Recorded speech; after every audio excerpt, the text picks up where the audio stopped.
भैया कोरमा ग्राम में तो कोरमा ग्राम में Head south, then turn left onto Jijangi Pindrawadi Road.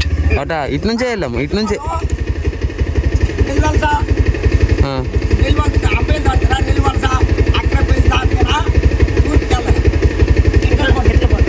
సరే.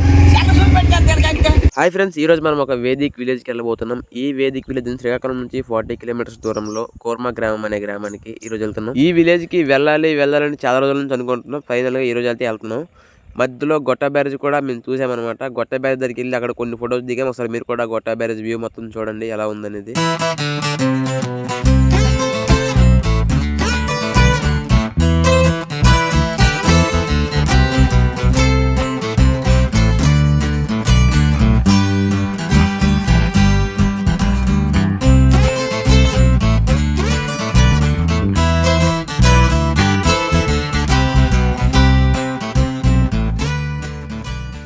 ఇక్కడ నుంచి ఇంకో 4 కిలోమీటర్స్ ఉంది కోర్మా గ్రామం. ఇక్కడ చూస్తే ఈ రోడ్డు మొత్తం ఒక 3 కిలోమీటర్స్ తవ్వేస్తున్నారన్నమాట. మొత్తం ఇప్పుడే జేసీబీతోటి ఇలా ఇప్పుడు ఒక 3-4 కిలోమీటర్స్ ఇలా తవ్వేసిన రోడ్ పైన ట్రావెల్ చేయాల్సి ఉంటుంది. ఇప్పుడు మనం మొత్తానికి వచ్చేసామండి కోర్మా గ్రామం. మనకి ఇప్పుడు జీవితంలో ప్రాబ్లమ్స్ టెన్షన్ వచ్చినప్పుడు ఖచ్చితంగా నాకైతే ఈ ఊర్లో వచ్చి ఉండిపోవాలనిపిస్తుంది. ఇక్కడ కొంచెం చెప్పులు తీసి అక్కడ దేవుని నమస్కారం పట్టుకొని ప్రశాంతంగా భోజనం చేయమన్నారు. మేము వెంటనే ప్లేట్లు తీసుకొని అవి కడుక్కొని ఈ బావి దగ్గర ఇక భోజనానికి అయితే వెళ్ళిపోతున్నాం. హరే రామ హరే రామ రామ రామ హరే హరే హరే కృష్ణ కృష్ణ కృష్ణ హరే హరే హరే రామ రామ రామ హరే హరే. ఇక్కడ భోజనం అయిపోగానే ఇక నా ఊరంతా చూడడానికి స్టార్ట్ చేసాం.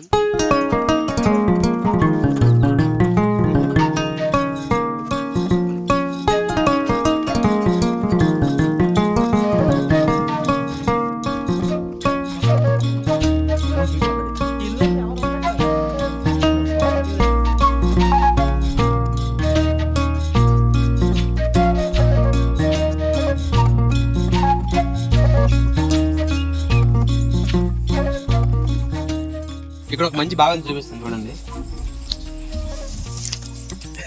నేను కూడా మిగిలిగా అనుకున్నాను ఇది ఏమైనా భావన ఓపెన్ చేసుకోవచ్చు. వాటర్ లేవు, అందులో ఏదో స్టోర్ చేసుకోవడానికి అనుకుంటా. ఇది నిజంగా ఈ కొండల మధ్యలో ఊరైతే అసలు ఎక్సలెంట్ ఉందన్నమాట. చూడండి అసలు ఉంది ఇక్కడ నుంచి. కొండల పైన పంటలు, ఈ నేచర్లోన అసలు కరెంట్కి ఎటువంటి ఎలక్ట్రానిక్స్కి దేనికి సంబంధం లేకుండా ఒక మంచి ట్రెడిషనల్ ఫుడ్ని ప్రొడ్యూస్ చేసుకుంటారు ఈ చుట్టూ ఉన్న పంట పొలాల్లో కొండల పైన. ఆ ఫుడ్నే మనం ఈ రోజుకి ఆల్రెడీ ఫుడ్ తిన్నాం. ఇక్కడ రోజుకి ఎంతమంది వస్తే అంతమందికి ఫుడ్ కూడా పెడుతున్నారు. అసలు ఎవరి గురించి మనకు స్పష్టంగా ఇంకేమీ తెలియదు. అతను ఒక అతను అతనికి మనం కనుక్కుందాం. చింటూ బ్రో మా ఫ్రెండ్ అయిపోయాడు. చింటూ బ్రో స్నానం చేస్తూ వాటర్ తాగుతాడు. బ్రో ఎలాగున్నాయి వాటర్ రివ్యూ ఇవ్వాలి నువ్వు. మంచిగా స్నానం చేయి, ఎండాకాలం స్టార్ట్ అయింది కదా. చింటూ బ్రో మనకి స్టార్టింగ్ నుంచి మేకలు తిరుగుతాడు. బాయ్, వస్తావారా?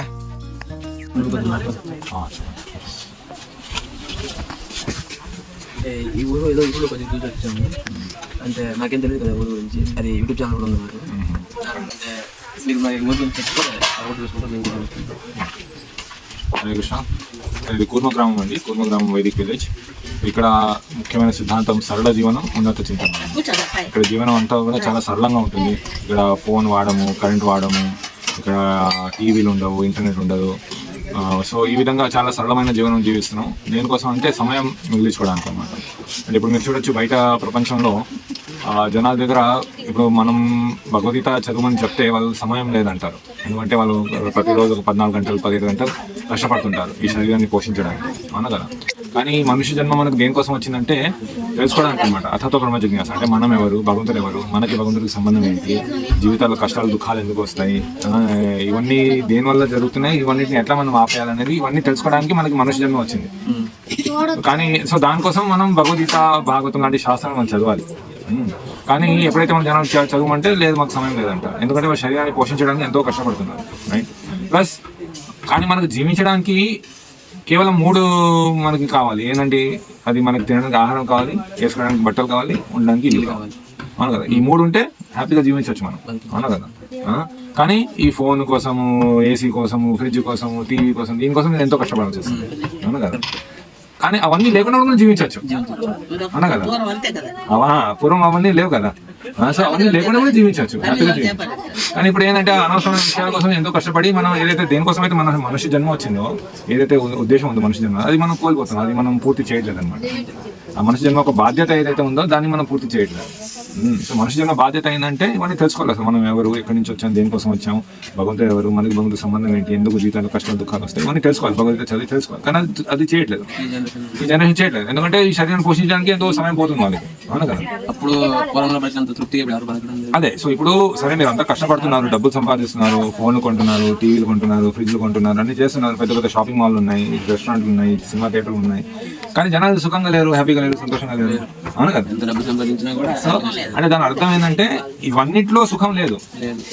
మనం అనుకుంటున్నాం ఇవన్నీ ఉంటే మనం సుఖంగా ఉండొచ్చు, కానీ ఇవన్నిట్లో సుఖం లేదు. మనం అనుకుంటున్నాం అడ్వాన్స్ అవుతున్నాం అనేసి. కానీ అడ్వాన్స్మెంట్ అంటే ఏంటి? అడ్వాన్స్మెంట్ అంటే సమాజంలో ఉన్న ప్రాబ్లమ్స్ తగ్గాలి,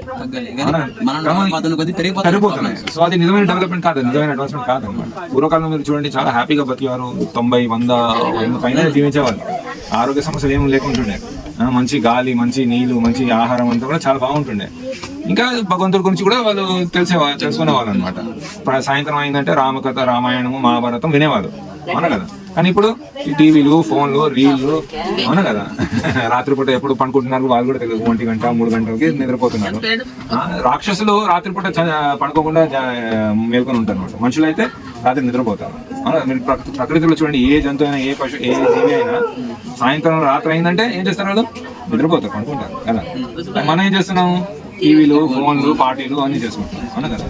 పొద్దున్నేమో చాలా లేట్గా ఒక 10 గంటలు 11 గంటలు లేస్తున్నాం. అది రాక్షస సముదాయం అయిపోతుంది మనది, అవునా కదా. సో కేవలం రాత్రిపూట ఎవరు తిరుగుతారు? భూతాలు, పేతాలు అవి తిరుగుతాయి. మనం కూడా అట్లనే తయారవుతున్నాం అనమాట. సో మన ఏదైతే పూర్వ పద్ధతులు ఉన్నాయో, పూర్వ జీవన విధానం ఏదైతే ఉందో, మన పూర్వీకులు ఏ విధంగా జీవించేవాళ్ళు, భగవంతుడు ఇచ్చిన జీవన విధానాన్ని ఇక్కడ మనం పాటిస్తున్నాం అనమాట. అది సరళ జీవనం. ఉన్నత చింతనం అంటే మనం ఎవరు, ఎక్కడి నుంచి వచ్చాం, దేనికోసం వచ్చాం, భగవంతుడు ఎవరు, మనకు భగవంతుడు సంబంధం ఏంటి, ఇవన్నీ తెలుసుకోవడం. సో ఈ విధంగా సరళ జీవనం మనం జీవించామంటే ఆ ఉన్నత చింతనం కోసం మనకి సమయం మిగులుతుంది. ఇక్కడ చూడొచ్చు, మందిరంలో ప్రతిరోజు పొద్దున 4:30కి ఆరతి అవుతుంది. ఇక్కడ కూర్మ గ్రామంలో ఒక 17 కుటుంబాలు ఉంటున్నారు. ఆ 17 కుటుంబాలు అంటే ఒక 75 మంది ఉంటున్నారు. వాళ్ళందరూ కూడా పొద్దున్న 3:30కి లేస్తారు, స్నానం చేస్తారు, 4:30కి ఆరతికి వస్తారు. ఆరతి 5 వరకు అవుతుంది, 45 నిమిషాలు నడుతుంది. ఆరతి తర్వాత అందరూ భగవంతుడిగా నామ జపం చేస్తారు. హరే కృష్ణ కృష్ణ కృష్ణ హరే హరే, హరే రామ రామ రామ హరే హరే, ఈ విధంగా మంత్రం జపం చేస్తారు. 6:30కి మళ్ళీ గురు పూజ అవుతుంది. మళ్ళీ తర్వాత అందరూ భగవంతుడి ప్రవచనం అవుతుంది. తర్వాత అల్పాహారం తీసుకుంటారు. తర్వాత మళ్ళీ వాళ్ళ ఒక పనికి వెళ్ళిపోతారు, అంటే వ్యవసాయం చేస్తారు, బట్టలు నేస్తారు. ఈ విధంగా ఏదైతే మనకి ఇప్పుడు చూడండి, మీరు బయట జాబ్ చేస్తారు, దేనికోసం మీరు బయట జాబ్ చేస్తున్నారు?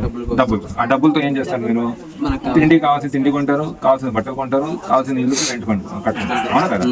ఆ 3 మనం ఇక్కడ చేస్తున్నాం. ఇప్పుడు మనకు కావాల్సిన ఆహారం మనం ఇక్కడ పండిస్తున్నాం, బట్టలు మనం ఇక్కడ నేసుకుంటాం, చేనేత మగ్గాలు ఉన్నాయి, ఇక్కడ బట్టలు నేసుకుంటాం, ఇల్లు మట్టిస్తున్నాం, పట్టుకుంటున్నాం.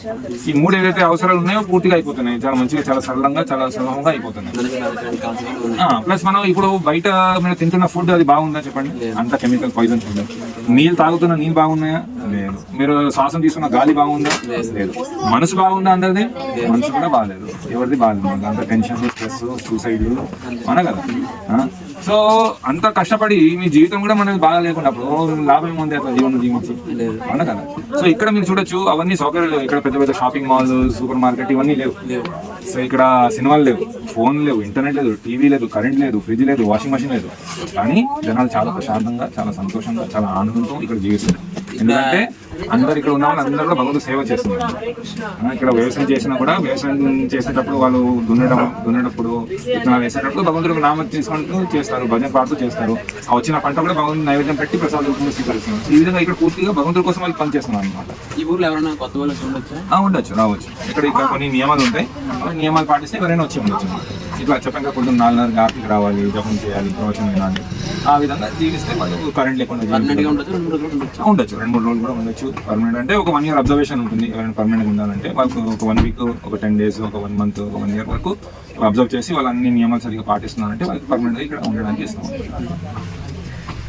సో అదే నేను చెప్తున్నానంటే, మనం అనుకుంటున్నాం ఈ అన్ని గ్యాజెట్స్లో, ఈ డబ్బుల్లో, బిల్డింగ్లో, కార్లో ఆనందం ఉందనుకుంటున్నాం, సంతోషం ఉందనుకుంటున్నాం. కానీ అవన్నీ ఉన్నారు, జనాలు హ్యాపీగా లేరు. కానీ ఇక్కడ అవన్నీ లేకుండా జనాలు ఇక్కడ సంతోషం ఉన్నారు. ఎందుకంటే అందరూ భగవంతు సేవలు ఉన్నారు. భగవంతు సేవలో మనకి సంతోషం ఉంది, ఆనందం ఉంది.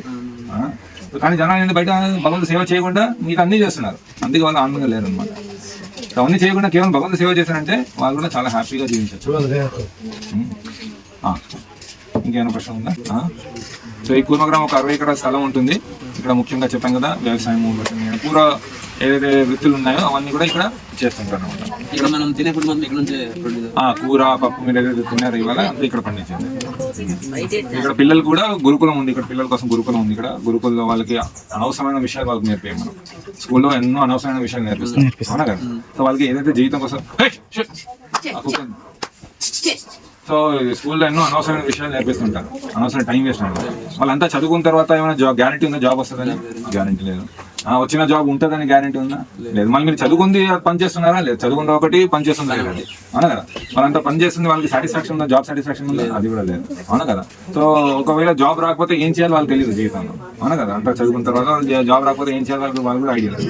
కానీ ఇక్కడ పిల్లలకి ఏంటంటే వాళ్ళకి వృత్తి శిక్షణ ఉంటుంది. అంటే ఇక్కడ వర్ణాశ్రమం అంటే 4 వర్ణాలు ఉన్నాయి: బ్రాహ్మణ, క్షత్రియ, వైశ్య, శూద్ర. భగవంతుడు కృష్ణుడు భగవద్గీతలో ఏం చెప్తున్నాడంటే చాతుర్వర్ణ్యం మయా సృష్టం గుణ కర్మ విభాగం. అంటే ఈ 4 వర్ణాలు నేనే సృష్టించాను. గుణ ఇంకా కర్మ ఆధారం మీద, జన్మ ఆధారం మీద. అంటే ఒక బ్రాహ్మణ ఇంట్లో పుట్టాడు, అతను బ్రాహ్మణుడు. శూద్ర ఇంట్లో పుట్టాడు, శూద్ర. అట్లా కాదనమాట. మనిషి యొక్క గుణాలు ఎలాంటివి ఉన్నాయో, అతనికి ఎలాంటి కర్మ చేస్తున్నాడు, దాన్ని బట్టి ఆయన బ్రాహ్మణ, క్షత్రియ, శూద్ర, వైశ్య అవుతాడు. సో అదే విధంగా ఇక్కడ పిల్లల్ని కూడా గురుకులంలో 10-12 సంవత్సరాల వయసు వరకు వాళ్ళకి చదవడం, రాయడం అని నేర్పిస్తాం. వాళ్ళకి లెక్కలు చేయడం అని, జీవితంలో ఏదైతే అవసరం ఉన్నాయో అవి నేర్పిస్తాం. అనవసరం విషయాలు నేర్పాం. తర్వాత 12 సంవత్సరాల వయసు నుంచి వాళ్ళకి వృత్తి శిక్షణ ఉంటుంది. వ్యవసాయం చేయడము, ఆవులు చూసుకోవడము, బట్టలు నేయడము, ఇల్లు కట్టడము, వంటలు చేయడము, ఇవన్నీ నేర్పిస్తాం. తర్వాత వాళ్ళకి దేంట్లో ఇంట్రెస్ట్ ఉందో దాంట్లో వాళ్ళకి ముందుకు తీసుకెళ్తాం. ఇప్పుడు ఎవరికైనా పిల్లలకి శాస్త్రం నేర్చుకోవాలని ఇష్టం ఉంది, పూజ చేయాలని ఇష్టం ఉంది, ప్రవచనాలు ఇవ్వాలని ఇష్టం ఉంది అంటే ఆయన బ్రాహ్మణ గుణాలు ఉన్నాయి. సో అలాంటి వాళ్ళకి బ్రాహ్మణ ట్రైనింగ్ ఇస్తారు. అదే వాళ్ళకి వృత్తి అవుతుంది. లేదు వాళ్ళకి ఆవులను చూసుకోవడం ఇష్టం ఉంది, వ్యవసాయం చేయడం ఇష్టం ఉంది, వాళ్ళకి అది ఆ విధంగా వాళ్ళకి వైశ్య ట్రైనింగ్ ఇస్తాం. అదే వాళ్ళకి వృత్తి అవుతుంది. అదే చేసుకుంటే హ్యాపీగా జీవితం అంతా కూడా భగవంతుడి సేవలో ఉంటారు అనమాట. అర్థమైందా? ఇప్పుడు బయట ఎట్లా అందరికి ఒకలాగానే ఎడ్యుకేషన్ ఇచ్చి అందరికి ఒకలాగానే జాబ్లు ఇప్పియాలి అందరూ, అది అందరికి ఇష్టం ఉండకపోవచ్చు. అందుకని చాలా మంది ఫెయిల్ అవుతూ ఉంటారు. కానీ ఇక్కడ ఇష్టం లేదు. సో ఇక్కడ వాళ్ళకి ఇష్టం ఉన్న పని చేస్తున్నారు కాబట్టి వాళ్ళు ఏది చేసినా దాంట్లో వాళ్ళు ఎక్సెల్ అవుతారు. సో ఇది మన పూర్వ భారతీయ సంస్కృతి అనమాట. ఈ విధంగానే మన భారతదేశం ఈ విధంగా ఉండేది మనది. ఈ బ్రిటిష్ వాళ్ళు వచ్చి దాన్ని మార్చేశారు అనమాట. ఈ ఎడ్యుకేషన్ సిస్టమ్ అంతా ఇంట్రడ్యూస్ చేసి ఇదంతా ఈ విధంగా చేసేసారు. అయితే మీరు చూసారంటే బ్రాహ్మణ, క్షత్రియ, వైశ్యులు వాళ్ళు ఎవరి కింద పని చేయాలన్నమాట. వాళ్ళు స్వాతంత్రంగా ఉంటారు. కేవలం శూద్రులు ఎవరో కింద పనిచేస్తారు అవునా కదా. కానీ ఇప్పుడు ఏమైంది, అందరు శూద్రులు అయిపోతున్నారు. అందరు ఎవరో కింద పని చేయాలి. మేము ఉద్యోగం, హిందీలో నౌకరీ అంటారు. నౌకరీ అంటే నౌకర్ అంటే పనిచేసేవాడు అన్నమాట. నౌకరు. సో పూర్వకాలంలో ఎవరైనా నౌకరీ చేస్తున్నారంటే చాలా నీచంగా చూసాను. ఇప్పుడు నౌకరీ చేస్తున్నారు, ఉద్యోగం చేస్తున్నారు, చాలా గొప్పగా చూస్తున్నారు. ఇంతకుముందు ఏంటంటే వాళ్ళు ఏదో వ్యవసాయం, ఏదో వ్యాపారం ఉంటుంది, లేకుంటే ఏదో వాళ్ళు స్వయంగా బతికేవాళ్ళు, ఎవరి మీద ఆధారపడే వాళ్ళు కాదు. కానీ ఇప్పుడు ఏంటంటే ఎవరైనా మనకి ఏమైనా ఇస్తే మనం బతుకుతామని అలాగే మన పరిస్థితి. మన ఎడ్యుకేషన్ సిస్టమ్ ఆ విధంగా మనం ట్రైన్ చేస్తుంది. మన ఆ విధంగా మీరు పెద్దగా జాబ్ చేయాలి ఏదో ఆ విధంగా మనకి ట్రైన్ చేస్తాం. అలా కాదు. ఇక్కడ మన పిల్లలు వాళ్ళ ఆహారం వాళ్ళే పండించుకుంటారు, వాళ్ళ బట్టలు వాళ్ళే చేసుకుంటారు, వాళ్ళు వాళ్ళే కట్టుకుంటారు, హ్యాపీగా జీవిస్తారు. ఇంకా భగవంతుడి సేవలో ఎవరో కింద పని చేయడం అవసరం లేదు. మా అయితే రోజుకి ఒక 5-6 గంటలు కష్టపడాలి అంతే. ఇంత సమయం వాళ్ళు భగవంతుడి సేవలో ఉంటారు. భగవంతుడు భజన వింటారు, కీర్తన పాడతారు, ప్రవచనం వింటారు, హ్యాపీగా ఉంటారు. ఇప్పుడు అదే బయట ప్రపంచంలో జాబ్ అంటే కనీసం 12 గంటలు, గంట సేపు ఆఫీస్కి వెళ్ళడానికి, అక్కడ ఒక కనీసం ఒక 9 గంటలు పని చేయాలి, మళ్ళీ ట్రాఫిక్, మళ్ళీ ఇంటికి రావడం మళ్ళీ 1 గంట సేపు అవునా కదా. సో సగం జీవితం దాంట్లోనే పోతుంది. సో అది పశు జీవితం అన్నమాట. అంటే కేవలం శరీరం కోసం చేయడం, ఆహార నిద్ర భయం అవుతున్నాం. పశువులు కూడా అవే చేస్తున్నాయి. పశువులు తింటున్నాయి, నిద్రపోతున్నాయి, మైత్రం చేసే పిల్లలు కంటున్నాయి, పిల్లలు కంటున్నాయి, మళ్ళీ భయంతో రక్షించుకుంటున్నాయి. మనం కూడా జీవితం అంతా అదే చేసామనుకోండి, అప్పుడు మనకి పశువులు తేడా ఉంటుంది. అందుకే మనిషి జన్మ అంటే ఇవన్నీ తెలుసుకోవాలి. మనం వచ్చాము దానికోసం భగవద్గీత బాగుంటుంది, శాస్త్రం గురించి. సో ఈ కూర్మగ్రామం స్థాపించి ఒక 6 సంవత్సరాలు అవుతుంది. సో మా గురుగారు ఉన్నారు, భక్తి వికాస్ స్వామి. సో ఆయన ఒక ఆధ్వర్యంలో ప్రభుపాద ద్వారా చిన్న ఉపదేశాలు పెట్టి ఈ యొక్క కూర్మగ్రామం స్థాపించారు. ఓకే ఫ్రెండ్స్, ఇది ఈరోజు వీడియో. ఈ వీడియో చాలా దూరం నుంచి చాలా కష్టపడి తీసాం. ఓకే ఫ్రెండ్స్, వీడియో అయితే లైక్ చేయండి, షేర్ చేయండి, మన ఛానల్కి సబ్స్క్రైబ్ చేసుకోండి. Bye friends.